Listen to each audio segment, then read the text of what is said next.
안녕하세요. 닥신TV 신지혁입니다. 아스피린 저용량을 미리미리 복용하면 뇌혈관 질환이나 심장혈관 질환을 예방할 수 있다고 알려져서 복용하시는 분들이 계신데 1차 예방 목적으로, 즉 뇌혈관 질환이나 심혈관 질환이 없었던 사람, 그냥 건강한 사람이 막연하게 예방 목적으로 아스피린 복용하는 것을 굉장히 제한적인 상황에 대해서만 긍정적으로 생각하고 대부분의 경우는 막연하게 추천하지 않습니다. 단 여기서 오해하면 안 되는 게 이미 협심증을 경험하고 스텐트 시술을 했거나 혹은 뇌졸중 이벤트가 이미 있었거나 초고위험군에 대해서는 이런 분들은 아스피린이나 클로피도그렐 이런 계열의 약물을 사용하고 있습니다. 무조건 사용해야 되는 거고요. 그런 분들 말고 그냥 건강한데 막연하게 그냥 불안해서 예방 목적으로 복용하는 게 이점이 있냐, 가장 확실한 자료를 보여드리면서 지금부터 설명드리도록 하겠습니다. 자, 이 자료는 2019년도 ACC/AHA 아메리칸 컬리지 오브 카디올로지 아메리칸 허트 오브 어소시에이션이라는 미국 심장 관련 협회에 나온 의사들을 위한 진료 지침입니다. 자, 보시면 세 번째 문장 먼저 보도록 하겠습니다. 로도즈 아스피린, 저용량 아스피린 복용하는 것이 이게 우리가 알고 있는 바이엘 아스피린 프로텍트, 보령의 바이오 아스트릭스, 한미 아스피린 이런 약들입니다. 저용량 아스피린 복용하는 것이 하지 마라. 프라이머리 프리벤션, 막연하게 예방 목적으로 블리딩 리스크, 출혈의 위험이 있는 사람들에 대해서는 나이에 불문하고 심혈관 질환 예방 목적으로 사용하지 마라 는 내용입니다. 자, 아스피린의 부작용은 블리딩입니다. 출혈인데 주로 일반적으로 이제 위장관 출혈을 의미하고요.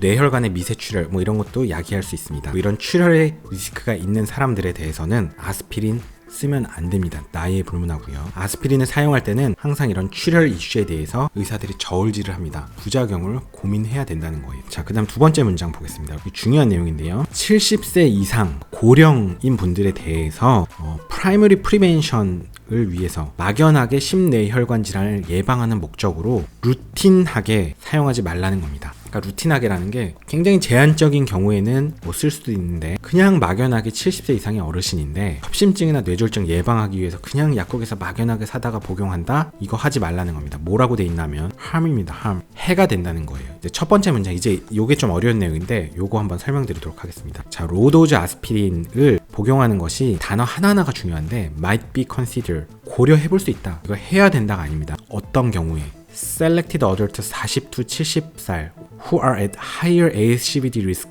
but not at increased bleeding risk. 하나하나가 중요한데 bleeding risk 있는 사람은 하면 안 되고 위장관 출혈이 있다거나 뇌혈관 출혈 기왕력이 있거나 이러면 안 됩니다. Who are at higher ASCVD risk. 이게 무슨 내용이냐면 혈압이 높거나 콜레스테롤이 높거나 당뇨를 앓고 있거나 흡연을 하거나 가족력이 있거나 나이가 많거나 좀 비만하거나 생활 습관이 안 좋거나 하여간 위험성이 높으면 제한적으로 40에서 70세 사이에서 좀 고려해 볼 수 있다. 그런 정도예요. 그러니까 이 조건이 여러분이 약 처방을 할 건 아니니까 정확히 아실 필요는 없고 느낌을 아시면 되는데 굉장히 제한적인 경우에만 might be consider 할 수 있다라는 겁니다. 블리딩 리스크가 없으면서 출혈 위험성이 없으면서 위험도가 높은 사람, 위험도가 낮은 사람은 해당 안 돼요. 그러니까 혈압도 없고 당뇨도 없고 콜레스테롤도 없고 가족력도 없고 비만하지도 않고 흡연도 안 해요. 생 건강한 사람이 그냥 막연하게 아스피린 복용한다? 여기서는 별로 추천하지 않는 겁니다. 그런 경우는 저울질을 해보면 실이 더 큰 거예요. 득도 있긴 있는데 실이 더 커요. 그런 경우는 하지 말라고 합니다. 어차피 건강한 분이니까 예방 효과도 불분명한데 이 블리딩 리스크만 증가되니까 권하지 않는 거예요. 자, 근데 고혈압도 있고 당뇨도 있고 흡연도 하고 가족력도 있고 비만하고 여러 가지 위험 인자를 많이 갖고 있으면 이런 경우는 리스크가 사실 높으니까 부작용을 고려하더라도 이득이 더 클 수 있겠죠, 상식적으로. 그러니까 리스크가 높은 경우는 40에서 70세 정도 1차 예방, 프라이머리 프리벤션, 그냥 막연하게 예방하는 목적으로 might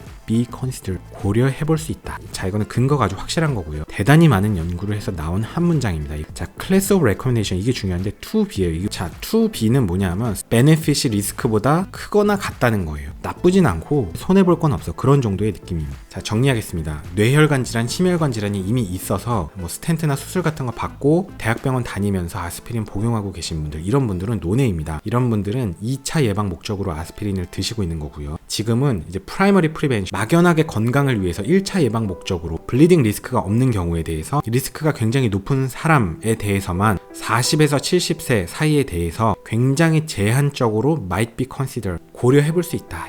약간의 이득이 좀 큰 것 같다는 정도지 그냥 루틴하게 추천하지 않습니다. 막연하게 먹으면 좋아요? 아닙니다. 그러진 않아요. 그래서 요즘에는 혈압이나 당뇨약을 쓸 때 아스피린을 막연하게 추가하지 않습니다. 막연하게 추가하지 않아요. 자, 요런 영상을 만들면 가끔 우리 어머니 연세가 뭐 70세가 넘는데 아스피린을 복용하고 있다. 과거에 이벤트도 없었는데 복용 중이다. 이런 경우가 있는데요. 자, 그런 경우는 연구에 의하면 지금 함이 좀 많은 경우긴 하지만 보통 현실 임상은 조금 차이가 있긴 합니다. 약을 복용하고 계셨던 분들은 약을 이제 끊으면은 환자분들이 굉장히 싫어하고요. 또 끊다 보면 좀 플라시보에 의한 이런저런 효과들이 좀 생기기 때문에 환자분들이 뭐 손발이 저리고 뭐 이런 얘기를 하시기 때문에 함부로 의사 입장에서도 약을 끊지 못하는 경우도 있습니다. 그러니까 그냥 잘 복용하셨고 그동안 별 탈이 없는 분들이면 현실 임상에서는 그냥 좀 유지를 하는 경우도 있기는 합니다. 막연하게 그냥 예방 목적으로 아스피린 쓰는 게 막 좋다라고 생각하지 않습니다. 생각보다 그렇게 막 강추하는 분위기가 아니라는 거, 그 느낌을 아셔야 됩니다. 요런 자료를 바탕으로 여러분은 실제로 진료하는 선생님들이 다 판단을 하고 계십니다. 그래서 뭐 유튜브에서 닥신이 뭐 그런 얘기가 있는데 그런 얘기 가서 하시면 안 되고 여러분을 직접 진료하시는 선생님은 이 내용을 다 알고 계신 분들이고 그분들이 하자는 대로 하시면 됩니다. 자, 그럼 오늘도 긴 영상 봐주셔서 감사합니다. 수고하셨습니다.